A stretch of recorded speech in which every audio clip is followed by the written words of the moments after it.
आज कहानी विश्व के सबसे बड़े नरसंहार की, हजारों दुर्मुहे बच्चों के मौत की, लाखों लोगों की जिन्हें किसी गैस चैम्बर में मरने के लिए बंद कर दिया गया। कहानी एक देश के उस धर्मांध भीड़ की और एक ऐसे धर्माकृत विचार की जिसने 60 लाख लोगों की जान ले ली।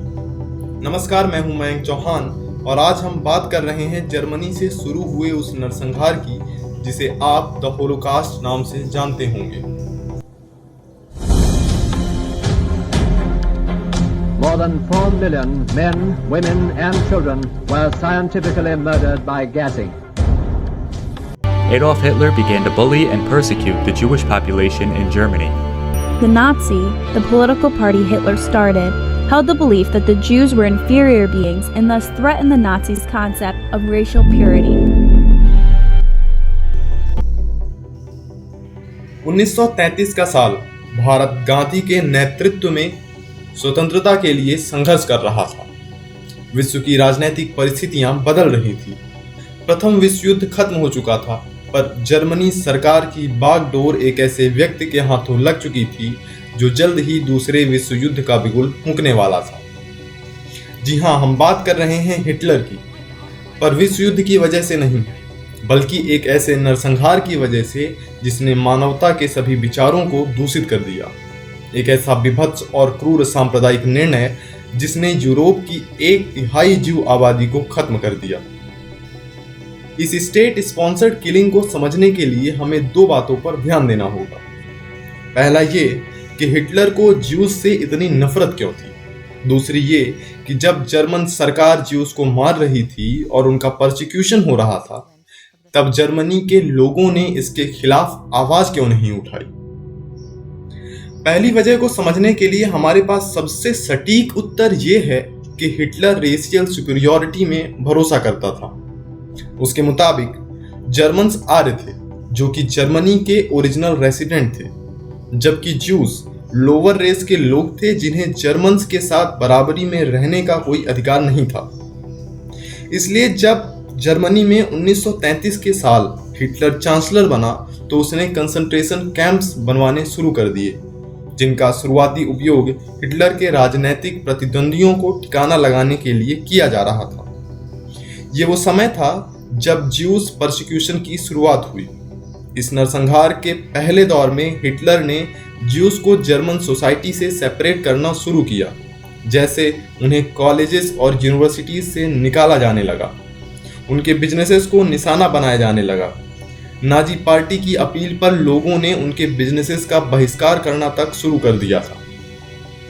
यानी हम ये कह सकते हैं कि ज्यूज को जर्मनी का दोहरा नागरिक साबित कर दिया गया था। उनके सारे राजनीतिक और सामाजिक अधिकारों को खत्म कर दिया गया और उन्हें समाज से इतर रहने पर मजबूर किया गया। अब आते हैं दूसरी बात पर कि आखिर क्यों जर्मनी के लोगों ने जर्मन सरकार के इस परसिक्यूशन का समर्थन किया। अब इसके कई कारण हैं, जैसे मीडिया का सच ना कहना और मैनिपुलेशन ट्रिक्स का उपयोग किया जाना। असल में नाजी पार्टी ने सरकार में आने के साथ ही लोगों के बीच ये भ्रांति फैलानी शुरू कर दी थी कि प्रथम विश्व युद्ध में जर्मन्स की हार का कारण कोई और नहीं बल्कि ये ज्यूस लोग थे, जिन्होंने इस देश में रहते हुए उन्हें हराया है। यानी नाजी पार्टी ने जर्मन लोगों को इतना कन्विंस कर दिया था कि अब जर्मन्स ये भरोसा करने लगे थे कि ज्यूस देश में बैठे हुए उनके दुश्मन हैं, और मीडिया के समर्थन ने इस बात को और बढ़ाया। तब तक मीडिया भी नाजियों और हिटलर के हाथों बिक चुकी थी। उनमें से कुछ जो सच दिखाना चाहते थे या बताना चाहते थे, उन्हें या तो कंसंट्रेशन कैंप्स में डाल के मार दिया गया या फिर देश के लोगों के बीच देशद्रोही साबित कर दिया गया। यहाँ तक कि उन सभी किताबों को भी बैन कर दिया गया या जला दिया गया जिनमें इक्वालिटी और लिबर्टी की बात लिखी गई थी। अब जब जर्मन्स के पास सच जानने के संसाधन ही नहीं थे, तो उन्होंने उन्हीं बातों पर भरोसा किया जो हिटलर और उसकी नाजी पार्टी कह रही थी, और इसी वजह से जर्मनी के लोगों ने इस स्टेट स्पॉन्सर्ड जेनोसाइड का विरोध नहीं किया और लोग मरते रहे। जनवरी 1942 में बर्लिन में एक कॉन्फ्रेंस हुई जिसमें नाजी लीडरशिप ने एक पॉलिसी बनाई जिसके मुताबिक सिस्टमैटिक तौर पर ज्यूस का कत्ल करना था। और उसे ही कहा गया the final solution of juice question. औरतों, बच्चों और पुरुषों को ट्रेन में भरकर कंसंट्रेशन कैंप्स में लाया जाने लगा। ट्रेनों में कैपेसिटी से ज़्यादा लोगों को भरा जाता था। कई लोगों की मौत तो दम घुटने से हो जाती थी। उसके बाद जो लोग बचते उन्हें कंसंट्रेशन कैंप्स में लाकर उनके अपने परिवार से अलग कर दिया जाता। किसी को नहीं पता होता कि जर्मन सैनिक आखिर इन लोगों को ले कहां जा रहे हैं और इनका क्या किया जाएगा।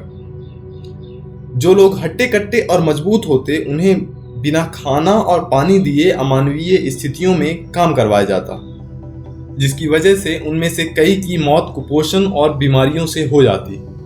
बूढ़े लोगों को, बच्चों को और प्रेग्नेंट औरतों को जान से मार दिए जाने के आदेश थे। लोगों को गैस चैम्बर्स में ले जाया जाता और वहां उन्हें मरने के लिए छोड़ दिया जाता। और ये प्रक्रिया देश के कई हिस्सों में कई कंसंट्रेशन कैंप्स में की जा रही थी। ये नरसंहार कितना बड़ा था ये आप इस बात से अंदाजा लगा सकते हैं कि 1933 में ज्यूस आबादी लगभग 95 लाख थी और 1945 में जब ये जीनोसाइड खत्म हुआ तो 60 लाख ज्यूस मारे जा चुके थे। कई इतिहासकारों का ये मानना है कि यह आंकड़ा 60 लाख से कहीं अधिक था। इस नरसंहार ने ज्यूस आबादी को और पूरे विश्व को अचंभित करके रख दिया।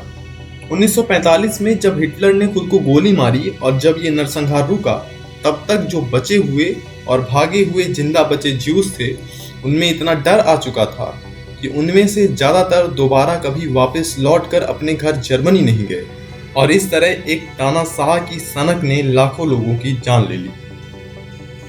मिलते हैं नरसंहार के अगले एपिसोड में एक और किस्से के साथ। तब तक के लिए जय हिंद।